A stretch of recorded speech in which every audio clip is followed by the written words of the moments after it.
આ ક્યાંક ને ક્યાંક ગુજકો માસોલના ડિરેક્ટરના સગાવાલાની મંડળી હોય।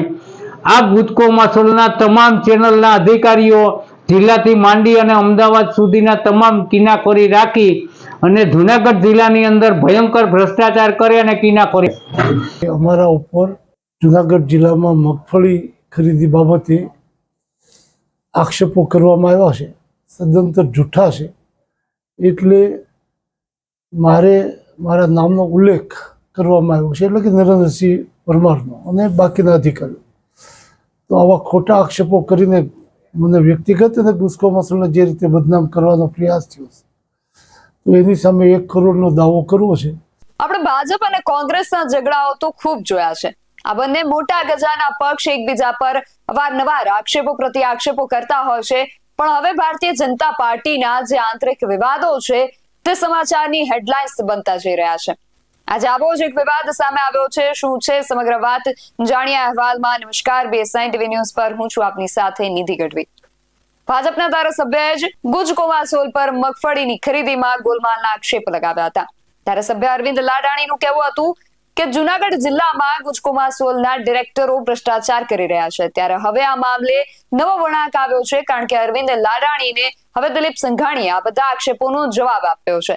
તેમણે સ્પષ્ટતા કરી છે કે મગફળીની 75% વધુ ખરીદીની જવાબદારી ગુજકો માસોલને સોંપવામાં આવી છે। દિલીપ સંઘાણીએ MLAના આરોપોને ખોટા ઠરાવ્યા હતા। શું કહ્યું દિલીપ સંઘાણીએ, સાંભળીએ। આજે સવારે આ બાબતે ગુજકો માસોલના અમારા અધિકારી નરેન્દ્રસિંહ પરમારે ફોન કરીને મને જણાવ્યું કે અમારા ઉપર જુનાગઢ જિલ્લામાં મગફળી ખરીદી બાબતે આક્ષેપો કરવામાં આવ્યા છે, સદંતર જૂઠા છે। એટલે મારા નામનો ઉલ્લેખ કરવામાં આવ્યો છે, એટલે કે નરેન્દ્રસિંહ પરમારનો અને બાકીના અધિકારીઓ। તો આવા ખોટા આક્ષેપો કરીને મને વ્યક્તિગત અને ગુજકો માસોલને જે રીતે બદનામ કરવાનો પ્રયાસ થયો છે, તો એની સામે 1 કરોડનો દાવો કરવો છે। તો મને પરવાનગી આપો। કોઈ અધિકારીની વ્યક્તિગત કે ગુજકો માસોલની આબરૂ બદનામ થાય એ રીતે આક્ષેપો થતા હોય ને સત્યતા ન હોય તો એ તપાસવા માટે એમણે કોર્ટ સમક્ષ 1 કરોડનો દાવો કરવાની માગણી કરી અને મેં એની મંજૂરી આપી છે। એટલે હકીકતો જે હશે, હવે જ્યારે અધિકારી આટલા હિંમતપૂર્વક દાવો કરવાની પરવાનગી માગતા હોય તો મને વિશ્વાસ છે કે આજ દિવસ સુધી એક પણ ફરિયાદ, કારણ કે કેન્દ્ર સરકારે 13 લાખ ટન મગફળીની ગુજરાતમાં ખરીદીની છૂટ આપી, એ બદલ માન્ય પ્રધાનમંત્રી નરેન્દ્રભાઈ મોદીનો હું ખેડૂત સમાજ વતી અને વ્યક્તિગત સહકારી ક્ષેત્રના માધ્યમથી એનો આભાર માનું છું કે એમણે કીધેલું કે ખેડૂતોને 1.5 ગણી કિંમત ટેકાના ભાવથી ખરીદાય એ રીતે હું નિર્ણય કરીશ, અને એવો નિર્ણય કરીને એમણે ગુજરાતના ખેડૂતોના હિતમાં આ નિર્ણય કર્યો। એમાંથી 75% નાફેડને ખરીદી આપી, 25% NCCFને ખરીદી આપી, અને નાફેડની જે ખરીદી હતી એ ગુજકો માસોલને મળી। ગુજકો માસોલને જે 8 લાખ કરોડ જેટલી ખરીદી કરવાની હતી એમાંથી 7 લાખ જેટલી ખરીદી કરી ચૂક્યા છે। ત્યારે અત્યાર સુધીમાં એક પણ ફરિયાદ આ પ્રકારની આવી નથી। જે દિવસે ખરીદી માન્ય ભૂપેન્દ્રભાઈ પટેલ અને રવિભાઈ પટેલના નેતૃત્વમાં આ બાબતનો નિર્ણય લેવાનો, ગુજકો માસોલને આ ખરીદી આપવામાં આવે છે, ત્યારે મેં અપીલ કરી હતી મીડિયાના માધ્યમથી, આપ લોકોના માધ્યમથી, ગુજરાતમાં એક પણ સેન્ટર પર કોઈ પણ પ્રકારની ગેરરીતિ હોય તમારી જાણ કરજો। ગમે એટલા મોટા નેતૃત્વની મંડળી સંકળાયેલી છે તો પણ ક્ષણના વિલંબ કર્યા વિના અમે પગલાં ભરીશું। જ્યારે આક્ષેપો માત્ર કેવા પ્રકારના થયા એ હજી મેં પોતા જોયા નથી।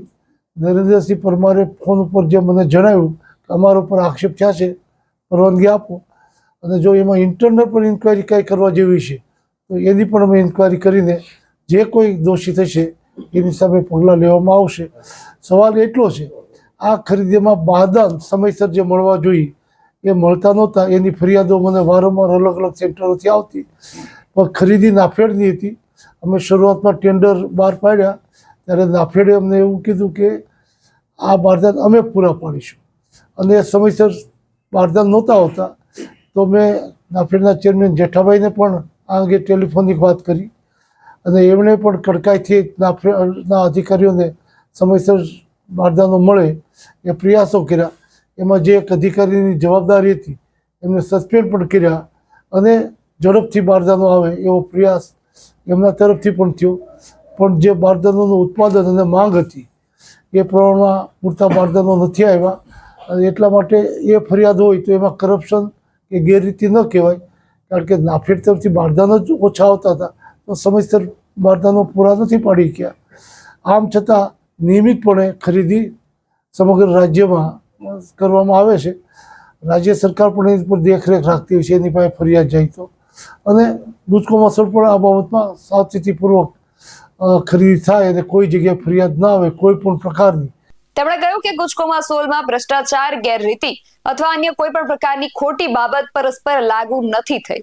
તેમણે આક્ષેપ કરતા ખેડૂતોને ગુજકો મસૂલમાં જ્યારે ભ્રષ્ટાચાર અથવા ગેરરીતિની કોઈ પણ વાત આવે તો તેમને તુરંત જ જાણ કરવા પણ અપીલ કરી હતી. આ સિવાય તેમણે બારદાન વિલંબ અંગે પણ સ્પષ્ટતા કરી હતી. તેમણે કહ્યું કે બારદાન વિલંબની સમસ્યા નાફેડના માધ્યમથી ઊભી થઈ છે, જે ગુજકો મસૂલના દાયિત્વમાં નથી.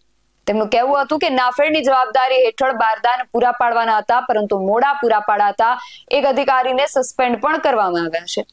બંને બાજુથી આક્ષેપ પ્રતિ આક્ષેપો થઈ રહ્યા છે, અને આ વાત હવે માનહાનિના દાવા સુધી પહોંચી ગઈ છે. પરંતુ આ વિશે તમારું શું માનવું છે અમને કમેન્ટ કરીને ચોક્કસથી જણાવજો. આવા જ વધુ અહેવાલો સાથે મળતા રહીશું. તમે મારી યુટ્યુબ ચેનલને સબસ્ક્રાઇબ કરવાનું અને અમને ફેસબુક અને ઇન્સ્ટાગ્રામ પર ફોલો કરવાનું ભૂલશો નહીં. બાકી નવી અપડેટ્સ માટે આપ જોતા રહો BSNine TV ન્યૂઝ. નમસ્કાર.